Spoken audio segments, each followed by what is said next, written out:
یہ جو بات لوگ کہہ دیتے ہیں نا کہ میری ناراضگی اللہ کی ناراضگی بنے گی، یہ ہماری قوم کی سب سے بڑی جہالتوں میں سے ہے۔ ہمارے دین میں والدین کا بہت بڑا رتبہ ہے،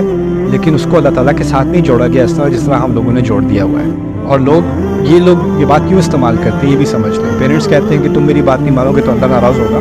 یعنی یہ رشتہ قبول کر لو ورنہ اللہ ناراض ہوگا، یا یہ والی جاب کر لو وہ والی جاب مت کرنا ورنہ اللہ ناراض ہوگا، کیونکہ میری رضا میں اللہ کی رضا ہے۔ ان معاملات میں پیرنٹس نے جو اپنے ساتھ اللہ تعالیٰ کو جوڑا ہوا ہے نا، یہ میرے نزدیک شرک کی ایک قسم ہے، اور یہ بہت بڑا گناہ ہے اور یہ بہت بڑا ظلم بھی ہے، کیونکہ جس دائرے کو اللہ نے انسان کے لیے حلال کیا ہے نا، اس کو کوئی والد، کوئی چچا، کوئی اور آ کے اس کو حرام نہیں کر سکتا، اور جس چیز کو حرام کیا ہے کوئی رشتہ دار آ کے اس کو حلال نہیں کر سکتا۔ جس چیز سے اللہ ناراض نہیں ہے، اگر میں وہ کر رہا ہوں تو کوئی اور ناراض ہوتا رہے، مجھے اس سے کیا، مجھے اس سے کوئی اس کا اثر نہیں ہونا چاہیے میرے اوپر۔ والدین سے بغاوت کی بات نہیں کر رہا، لیکن والدین نے جو اپنے آپ کو ایک نیا بت بنا لیا ہے نا ہمارے کلچرز میں،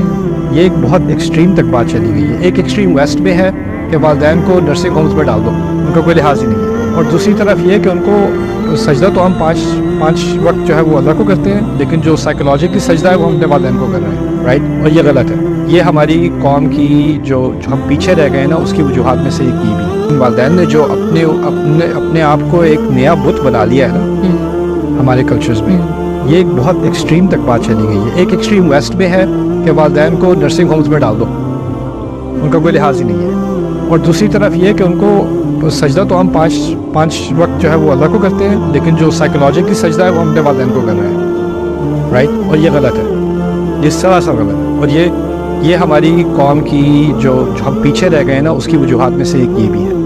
کیونکہ دیکھیں ریالٹی یہ ہے کہ بہت سارے پیرنٹس جو ہیں وہ انگزائٹی اور ڈپریشن کا شکار ہیں، اور ان کے بہت سارے اوپینینز اس ڈپریشن سے آتے ہیں، اور اب وہ ڈپریشن اپنے بچوں پہ امپوز کر رہے ہیں، کہہ رہے ہیں بھائی تم میری بات مانو ورنہ اللہ خفا ہوگا۔ تو آپ جنریشنل ڈپریشن جو ہے وہ جاری کر رہے ہو، آگے تک لے جا رہے ہیں، رائٹ؟ اور اس چکر میں صرف اسی لیے نئی نسل پھنستی ہے کہ نئی نسل کو خود نہ پیرنٹس کو اپنا دین پتہ تھا، نہ بچوں کو اپنا دین پتہ ہے۔ جب دین نہ پتہ ہو تو آپ کو نہیں پتہ ہوگا نا کہ آپ کے حق کیا ہیں اور آپ کی ذمہ داری کیا ہے، ہر ایک کا دائرہ کتنا بڑا ہے کتنا چھوٹا ہے، آپ کو تو نہیں پتہ ہوگا، تو آپ جو آپ سے آپ کا کہا جائے گا آپ وہ مان لو گے۔